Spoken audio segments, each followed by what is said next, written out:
Yeah, I was listening to one of our episodes back, and it sounded like I was calling from a phone booth and from the past.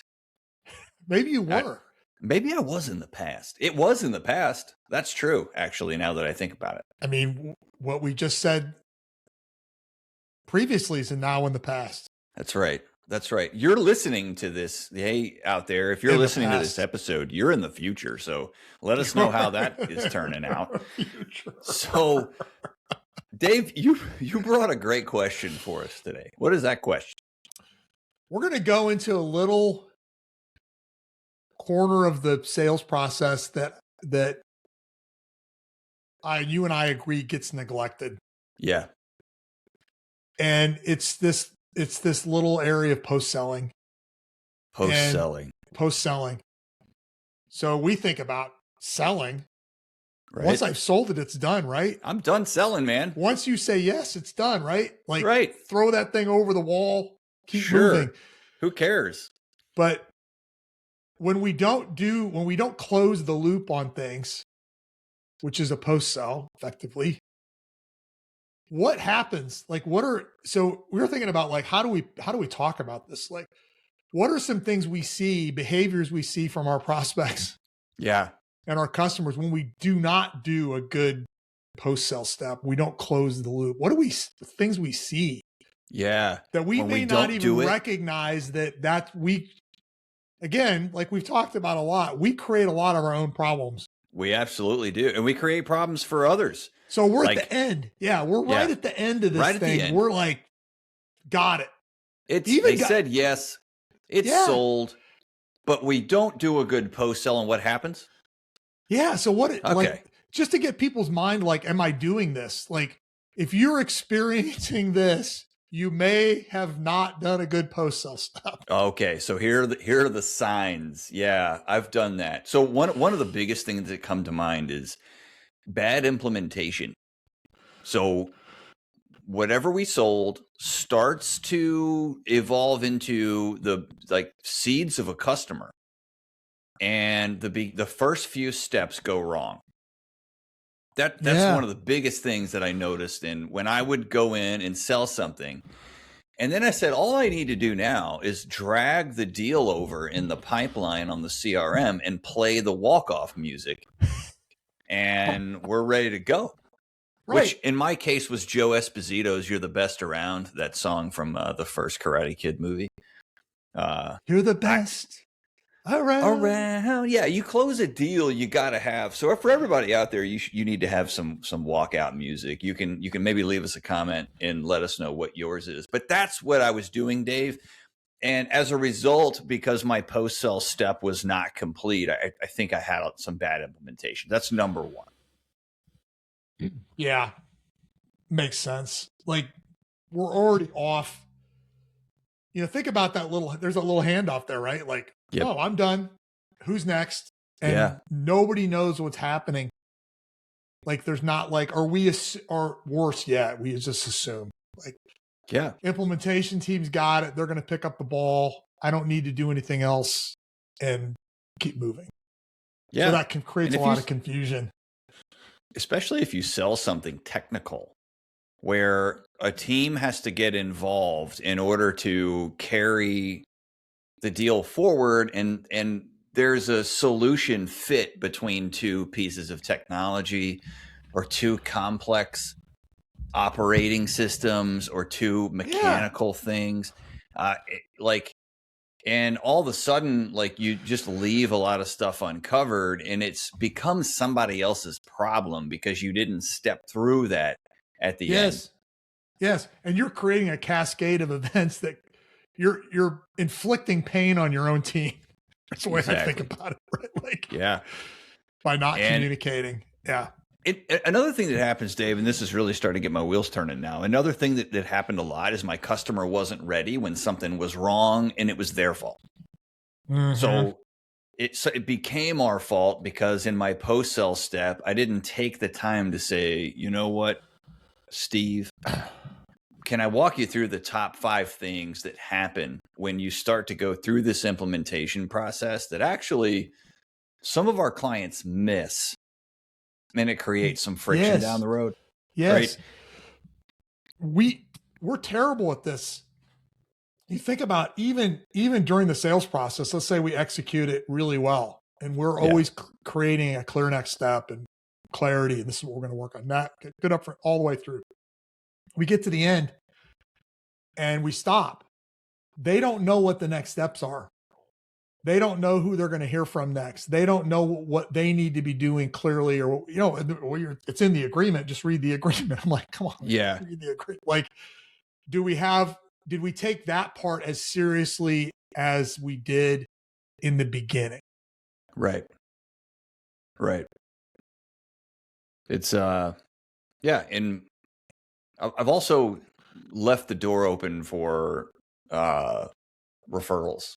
In a bad way, I guess, like not really setting myself up. So we're not in a position to ask for referrals, right? Yeah. And then when I do, it's weird because I never mentioned it before. Like I call somebody who's 5 months into an implementation that's actually going really well, but they haven't heard anything from me in the last 5 months. I'm off playing my walk-off music and they're wondering like who Jessica is, right? Like you just dump me off on these other people. I've gotten to know them. And then all of a sudden I come back asking for stuff. Yeah, they're like, where have you been? Yeah. And by the way, it's been painful the last 60 days. So thank you. Sure. Yeah. That's also bad. Yeah. Like we're not having a good experience. And then all you're hearing about if you're experiencing bad implementation scenarios, you're probably not, if you don't feel comfortable asking for a referral, you've probably not done a good post-sale step. If you're not setting up, I would say if you've not set up like a couple of review meetings leading into some QBRs down the line, you're probably not setting up a good post sell. Anything else come to mind? Besides an overall bad client, like maybe my post sell step could have weeded a few people out who really shouldn't even be here.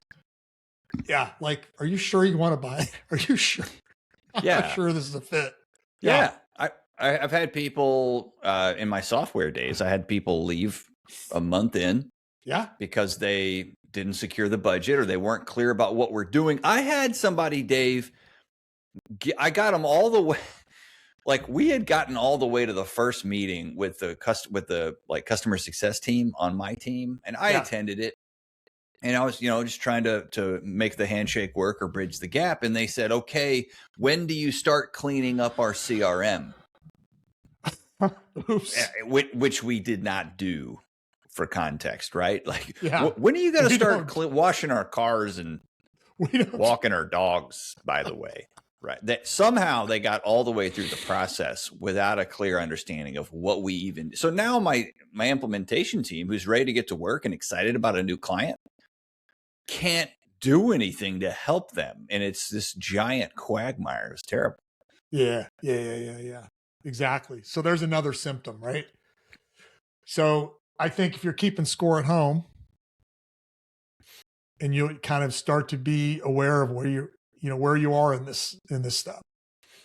Yeah, absolutely. And that's what we're talking about today is the post-sell step, what it is, where it happens and where it should happen that you're not actually thinking about. This is Sales Tales. All right, nice. Okay, so I'm just going from the top of our plan here.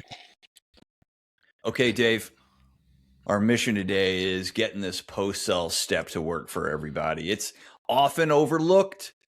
It happens at the end. It's kind of the part of the Sandler system.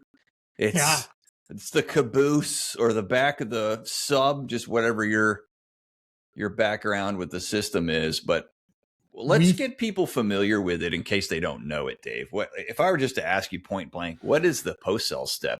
Give me some. Give me some notes. Just get the language out of the way, right? It's really just reconfirming what you've already agreed to. Yeah. So it's playing it back. Reconfirming what you're going to deliver, reconfirming what the next steps are, and validating it in a way that you're asking a question. Is this in alignment with your expectations? And when we move forward to this next implementation meeting, is there anybody else that has not been in this buying team that needs to be in the implementation meeting? Like, it's really just being thorough about confirming everything. That's right. And not being afraid that you miss something, because this is where you want to get it. You want to capture it right here. And really it is after the yes. I always kind of think about like, we've agreed to do business. So now you're a client, you're a customer, and we're just rolling through this, just two business people rolling through it together, make sure we're on the same page. Right. And if there's anything wiggly in there, that's a technical word for ambiguity. Yeah. If it doesn't seem firm, it doesn't seem solid. Yeah, I'm with you. Yeah. Then there's an opportunity for you to really talk about it. Like make sure we didn't miss anything. Right.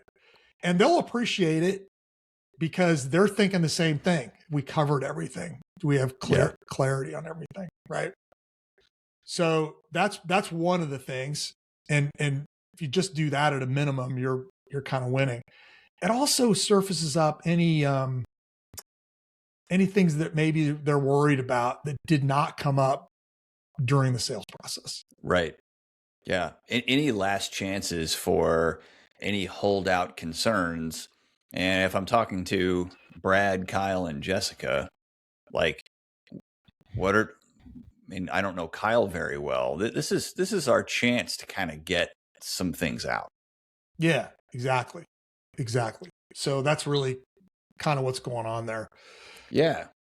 I was thinking about the goals of the post-sale step, Dave, and I came up with this, right? Number one, we got to prevent buyer's remorse. Like we've all bought something and then kind of walked out of there going, what did I just say yes to? Yeah. Or waking up at 2 a.m. and going, that wasn't the right decision. So obviously we want to not have that happen. And a lot of people listening to this show probably sell a considered purchase that isn't really an impulse buy, but you can be surprised at how often what we consider to be a 5, 6, even 7-figure considered purchase can still fall into the remorse category or certain elements of it.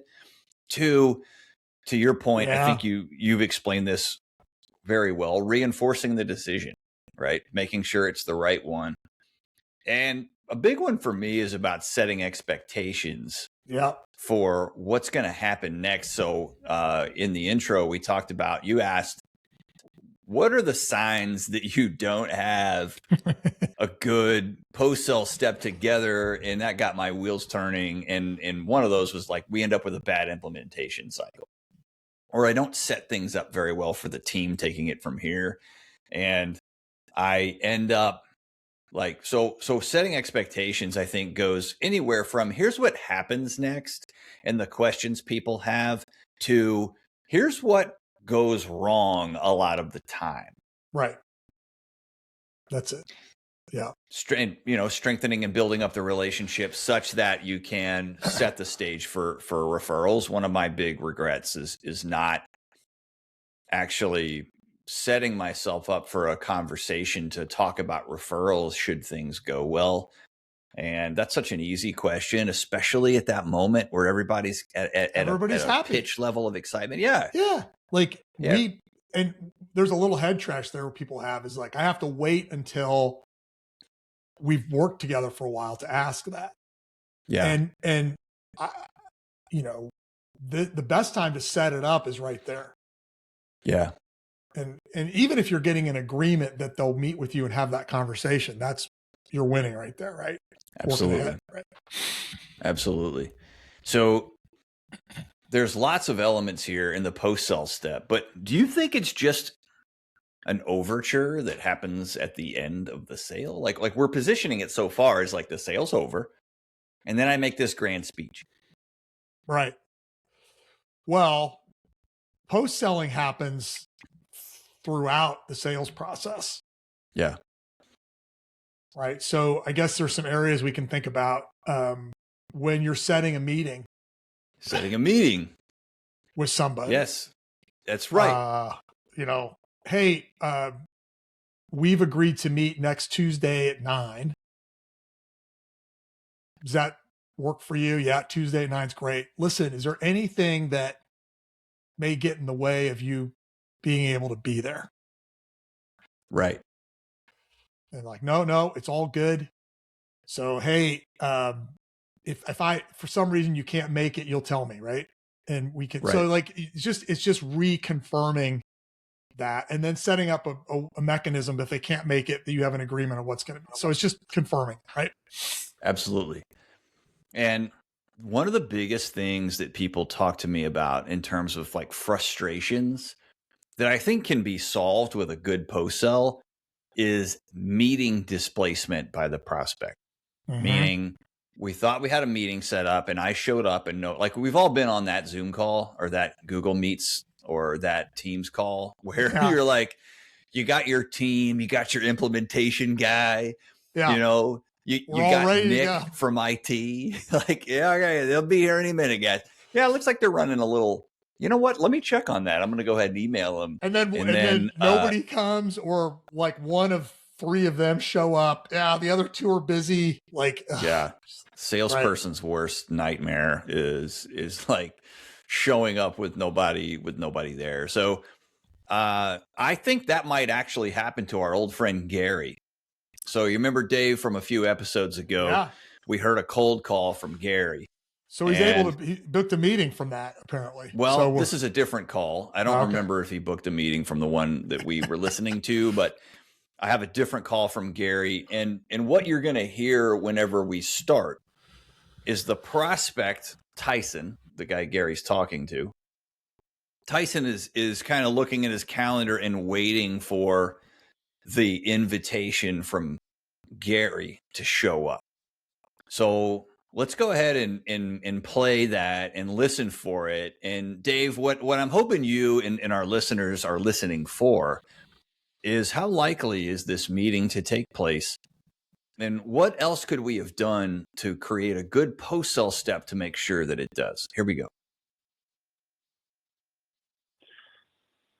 I don't see it there. Oh, yes, just showed up. Okay. Gary Baker. Yep, you got it. And then I've added on one of my colleagues who will be joining us. He's just a product expert over here. Other than that, I'll shoot you just a quick agenda that day before, kind of showing what to expect. Is there anything else that you're going to need from me prior to that agenda or us meeting Tyson? Okay. So Gary, I think, does a couple of nice things here, Dave. And I know you've got your, if you can't, you guys can't see Dave. His pen has been smoking, writing some notes there, and it should be. But I do think that Gary does some nice things here. And one of those is he set a lot of expectations about what's going to happen beforehand. So this was a nice job representing some of the post-sell mechanisms. Hey, I'm inviting somebody else, so it's not weird whenever Stacy shows up to the call too. Like, so now Tyson's expectations are somewhat set that it's not going to be just Gary the next time he sees him. So that's a really big thing out of the way that can create some discomfort with people if they're not expecting other people to join. That's it.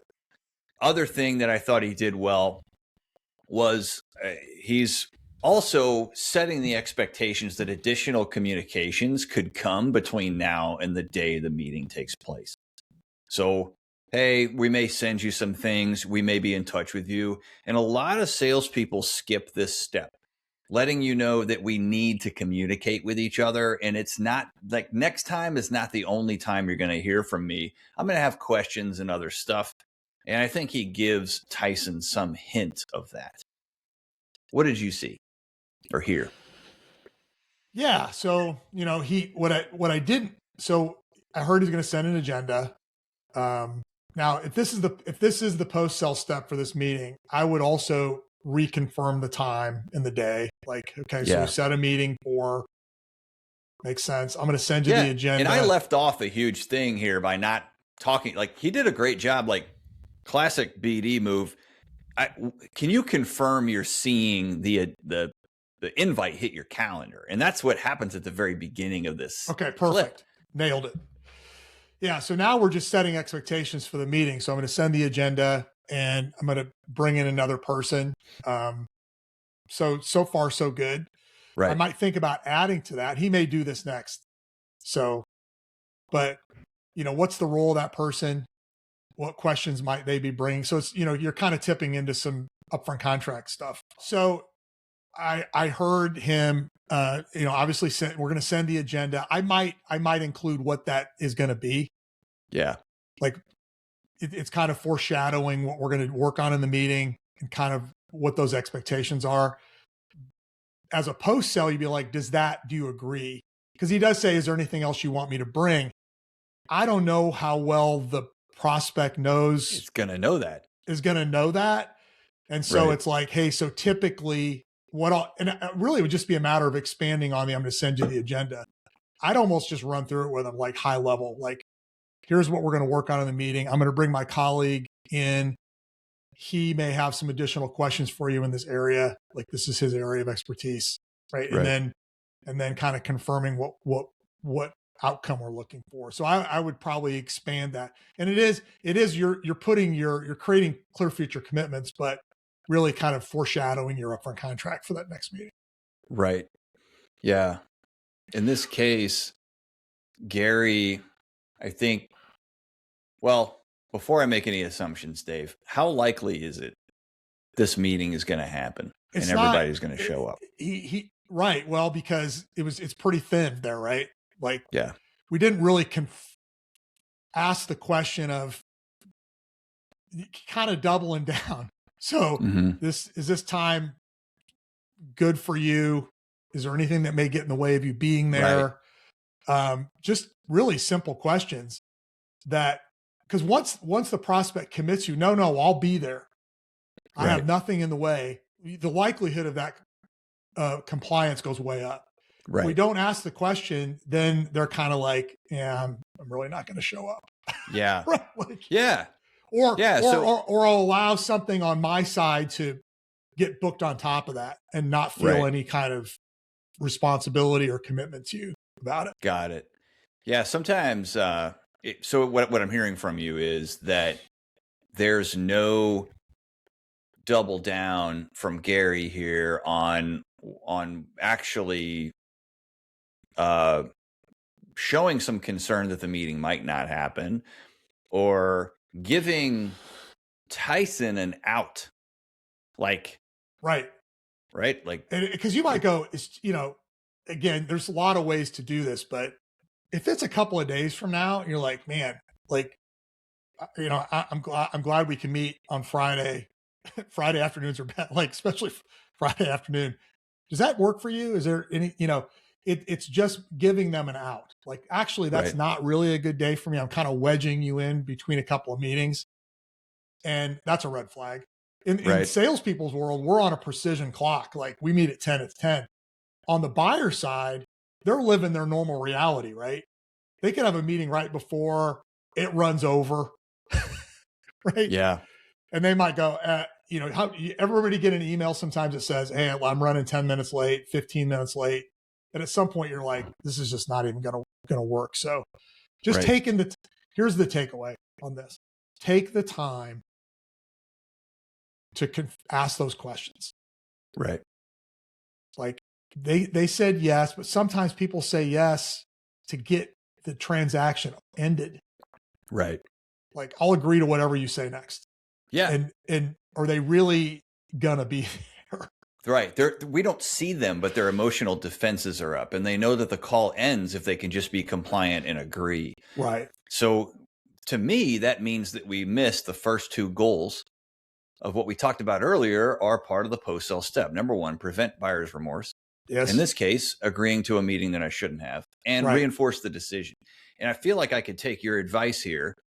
Are there any reasons you can think of that we shouldn't be meeting that day as a way to reinforce the decision? Yeah. And something that a lot of people I work with find to be helpful or more in the rhythm of the conversation could be something like, okay, so what time is good for you then? All right, 9 a.m. on Thursday. Got you. Could be a problem. I do have something internal right there, but I could move it.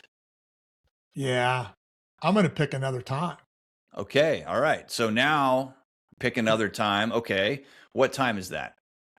I mean, would 11 be better for you after you have those internal meetings? 11. Okay, so let's go back to 9. I'll move that meeting. You going to be there? Absolutely. Okay, stop. Right. So there we've kind of given them a chance to shake it off. Yeah. Now they're committing, right? So now and then I think keep going on that. When you go through your agenda, for example, so once we nail down that time, you go through the agenda you're proposing line by line, and they're agreeing, yeah, that's what we want to cover. That's what we want to cover. Yes. Hey, the more expectations you set and the more agreement you get, including the meeting time and the framework and what we're going to discuss, the likelihood of compliance goes way up. Yeah, absolutely. When they're able to sort of reaffirm their commitment, it's much, much better.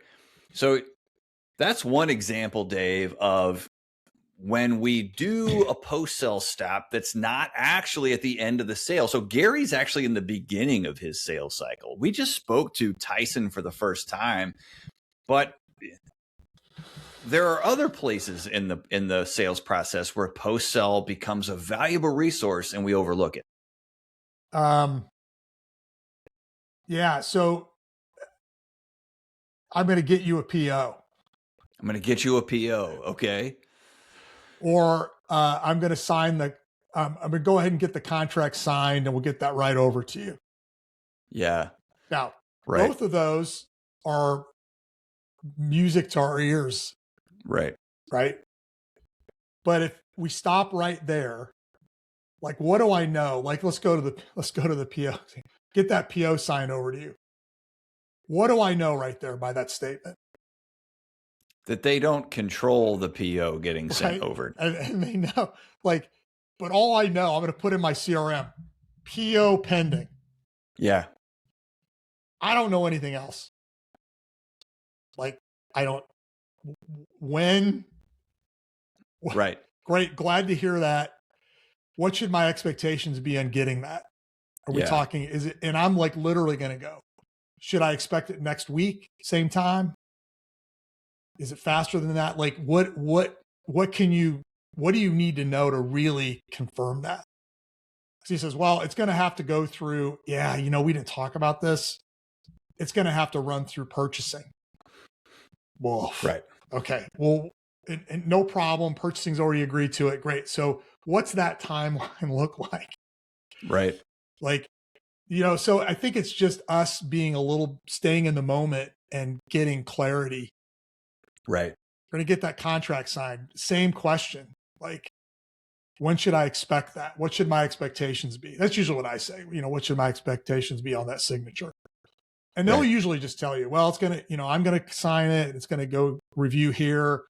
Then we might find out, oh, our compliance team, our legal team, our IT team, somebody's going to have to review the language. I'm like, oh, right there. It's like, what's that timeline look like? Yeah. How often are you finding that when you ask those questions, they are actually coming to realize these things? Most often, they've also not thought about it. Right. Because in their world, they're like, you're going to send me the agreement. I'm going to forward it over to Mary. Right? Yeah. But they probably haven't even really thought about how long that takes. And then we're in this vicious feedback loop. Right. How's the PO? I'm still waiting to hear. And then you wait another week.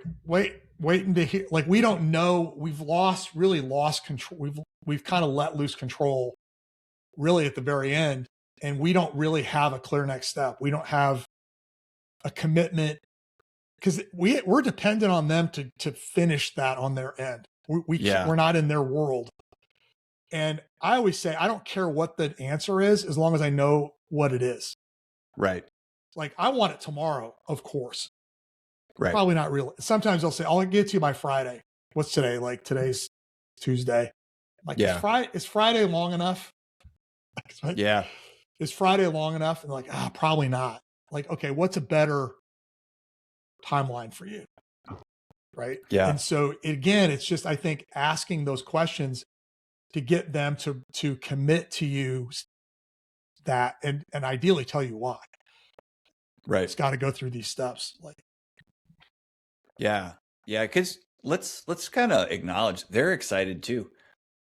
Like, Yeah. right? Like they want to, they've been through this process with you. Like it's probably doing something emotionally for them to finally get this to happen. Not only because you're going to solve their problem and you've built rapport and they're able to follow through on it and they want to see you succeed. But you know, it's an exciting moment and kind of a victory for both of you if you've built the right rapport.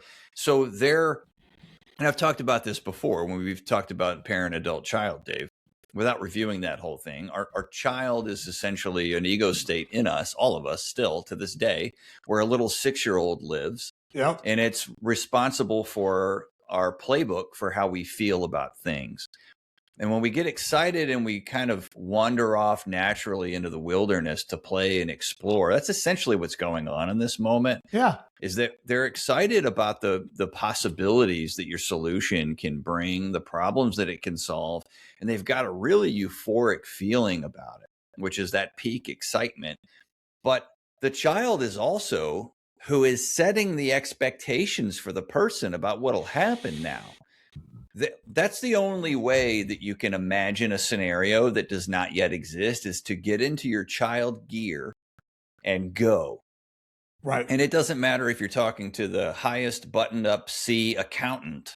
Mm-hmm. Like, that is what they're doing. They're excited in that moment. And so in your example here of, you know, going off the rails for implementation or having issues that occur after the sale, like I feel like paying attention to setting expectations for next steps has to be a goal that you're. That's right. And you know, in that moment, you can actually really elevate up and go, okay, here's from where we are today. Here are the 3 next steps. Right. 1, we get the agreement signed, get the PO signed, whatever that is to really validate it. The next thing we'll do is we'll get the teams together to discuss implementation. And that's what this looks like. And then you and I will have a meeting 30 days after that, check in, see how things are moving, really go, you know, whatever your process is, then they're agreeing to those 3 next steps. And if they have any issues with those, then you can surface up like, well, you know, the timing and the commitment. And you're like, does that make sense to you? Yes. And then sometimes they'll say, well, actually, we need to add this other great. Who's that person? You know, so it gives you a framework to operate in. But to your point, you're getting them out of that child into that adult to adult conversation. Now that we're here, here's the work we need to do next. Right. Great. Right. And people value it. I think we assume too many times that they know exactly what the next steps are. Yeah. And they're like, well, isn't it obvious? I'm like, oh, I don't know. No. Maybe it is. Maybe it's not. This could be the first time they've ever bought anything like this. Totally. They don't even know that Karen in legal is even there, right? And all of a sudden they're working with people on their team they haven't met. Maybe they give it to their boss and to get it signed, and the boss says, well, this has got to go through this other group. This is CapEx, not OpEx, jackass. All the things. Get your stuff together, right? So for those keeping track at home, or if you're in your car on your way to your next appointment, here's where we are. If we don't do post-sell, it's bad. If we do post-sell, it's good. Here's what we talked about, some things about what post-sell is: prevent buyer's remorse, reinforce decisions, set expectations for next steps, strengthen our relationship, give people the chance to opt out, and keep the door open for referrals. But we also talked about how it's not just there at the end of the sale. There's lots of micro moments inside the sale itself, like setting a meeting, especially when we talk about booking the next meeting. Lots of post-selling happens there. And Dave, it sounds like what you just told us is that we need a good post-sell anytime they say yes. Yeah, anytime they say yes. Define what yes means. So when I hear you say yes, this is what this means to me. Are we in agreement? Right.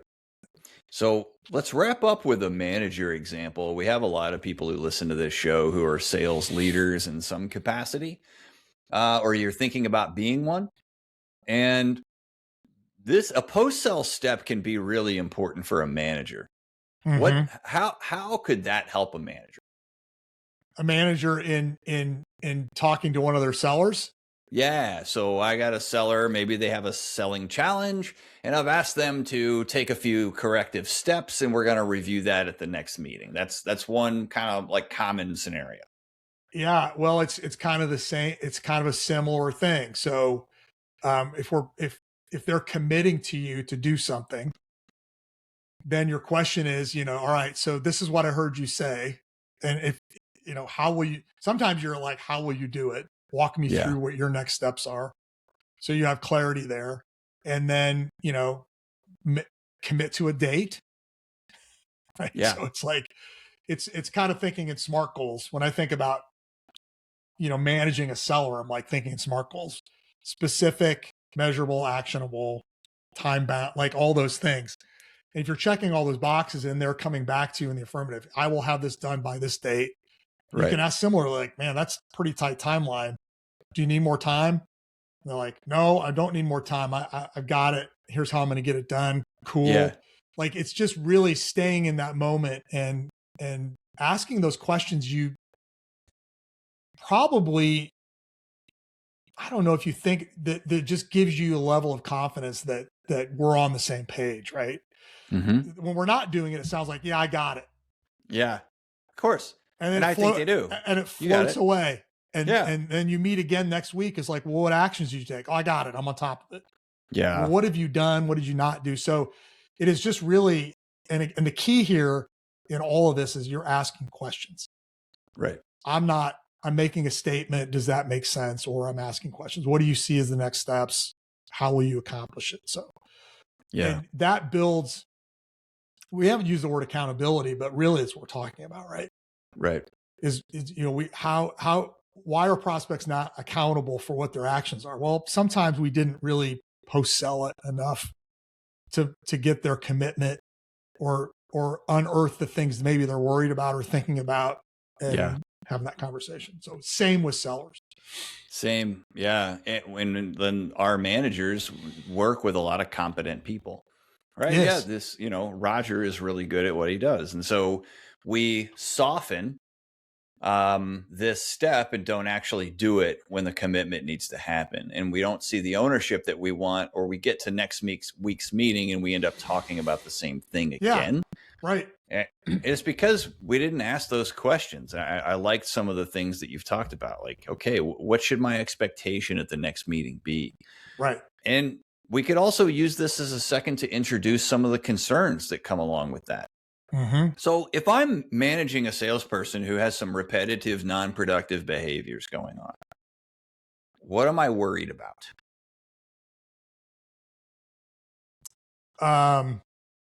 Well, I guess I'm worried about a couple of things. One, I guess I go through a lot of things. Do they know how to do it? Yeah.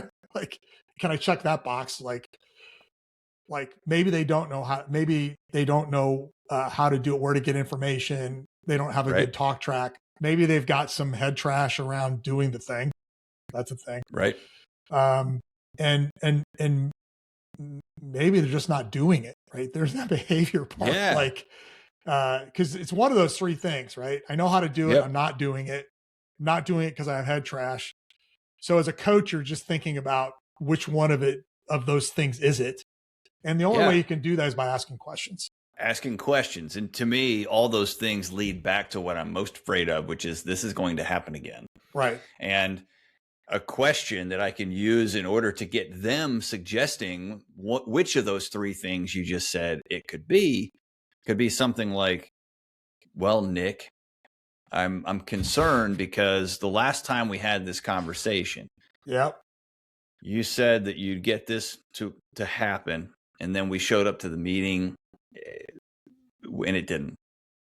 So what's different this time? Or what's in your way? Yeah, if it's been going on for a while, you're right. What's going to be different this time? Right, different this time. What's in your way? Some of the questions there can help them say, well, okay, like here's what the issue is. But that's just usually the tip of the iceberg.